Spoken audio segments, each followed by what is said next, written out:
No niin, terve. Tänään me opetellaan vähän scratchaamaan, eli ihan perusjuttuja. Ihan ensiksi scratchi. Se tarkoittaa levyn liikuttelemista edes takaisin silleen, että siitä tulee sellainen tunnusomainen ääni, jonka kaikki varmasti tietää.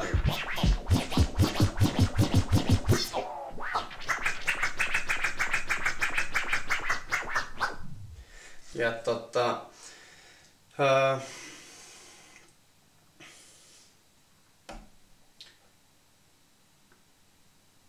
se, mistä se scratchin ääni tulee, riippuu ihan puhtaasti siitä, mitä siellä levyllä oikein tapahtuu.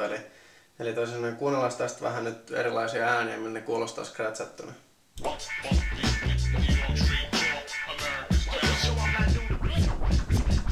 No niin, eli tässä on ensimmäisen nyt bassorumpu. Se on matala ääni totta kai ja samalta se kuulostaa myös näin niin kuin scratchattuna.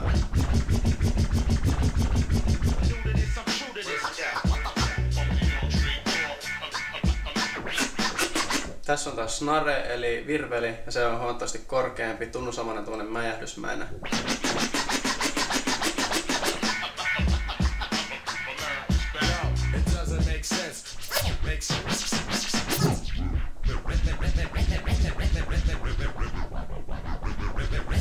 Ja ihmisääni taas on tommonen myöskin aika tunnusamainen, mutta näin alkuvaiheessa varmaan kannattaa keskittyä scratchaamaan kahta asiaa, eli bassorumpua ja snarea.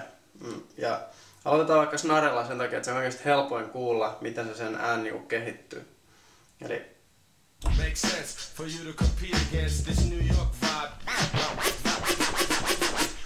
Eli tossa on se snare nyt, ja nyt kaikista vaikein asia mun mielestä ehkä scratchissa on se, että se on niin pieni kohta, missä se ääni kuuluu. Eli tässä levyllä se on ihan niinku aivan todella pieni niinku kädenliike, niin päästään koko sen snaren äänen läpi.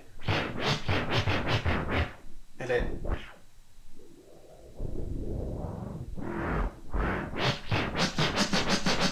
se on tämmönen reilu sentin alue.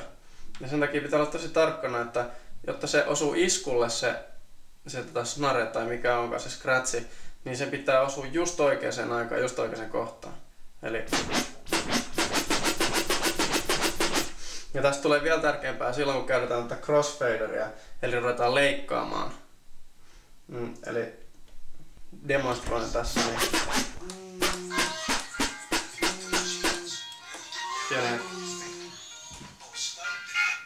Ja moro!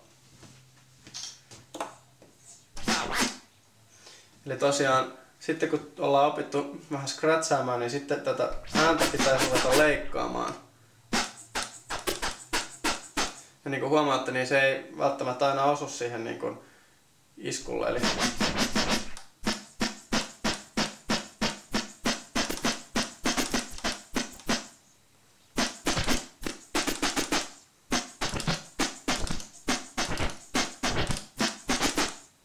no niin, eli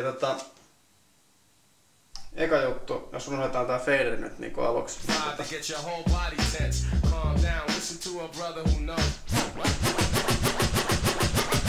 Etitään se ääni. Eli pysäytetään siihen kohtaan, missä se toivottu ääni, eli vaikka snare tai basso tai mikä ikinä onkaan.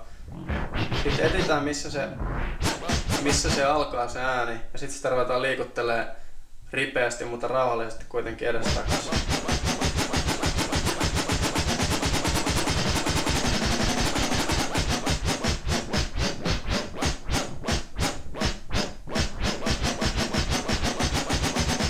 Tämän käden pitäisi olla kohtuullisen rentona muutamia poikkeuksia lukuun ottamatta. Eli tietyt scratchit vaatii vähän semmoista. Niin. Yleensä jos kättä jännittää, niin se aiheuttaa sen, että levy skippaa. Eli sit se napsahtaa silleen ikävästi ja sitä ei haluta. Mutta eli yksinkertaisuudessaan tätä on scratchaaminen. Sitten tosiaan siihen lisätään näitä fader-juttuja. Ja se pilkotaan niinku osiin se ääni, jolloin se kuulostaa vähän siistimmältä. Eli ensimmäinen juttu on varmaan stab scratch, eli toisin että niin kun se viedään eteen se levy, näin, niin se leikataan se takaisintuloääni pois. Eli sen sijaan, että se kuulostaisi tältä, niin se kuulostaakin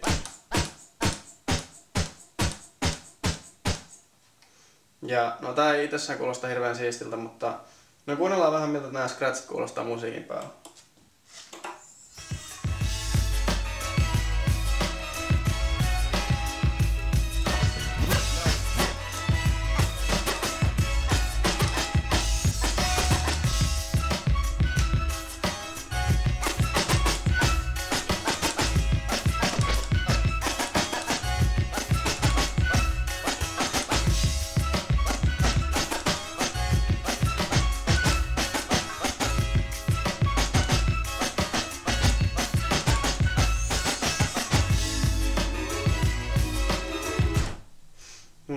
Sitten tietysti voi scratchata ihan vaan niin sanottuja baby scratcheja, eli edestakaisia scratcheja.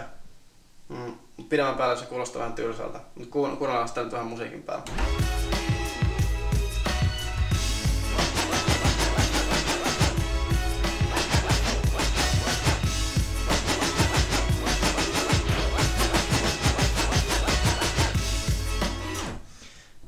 Yksi semmoinen niinku oleellinen käyttötarkoitus scratchaamiselle on, vaikkei niinku hip-hop ei olisikaan, niin se pystyy pudottamaan jonkun asian beatillä. Eli mä näytin jo tuossa edellisessä tutorialissa, miten dropataan niinku biisi toisen perään.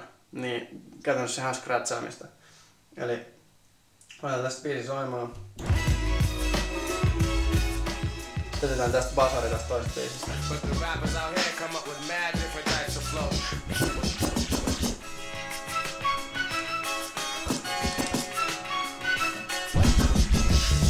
Change up, yo, pull the range up so we can build on this shit. For real, it's how we came up. Used to ride the subway trains back up to zero, of course. Still material games, make one more aware of all the madness and the civil unrest that's out here. I doubt that it's any place more complex. Ja niin edespäin. Mutta tää toteaa.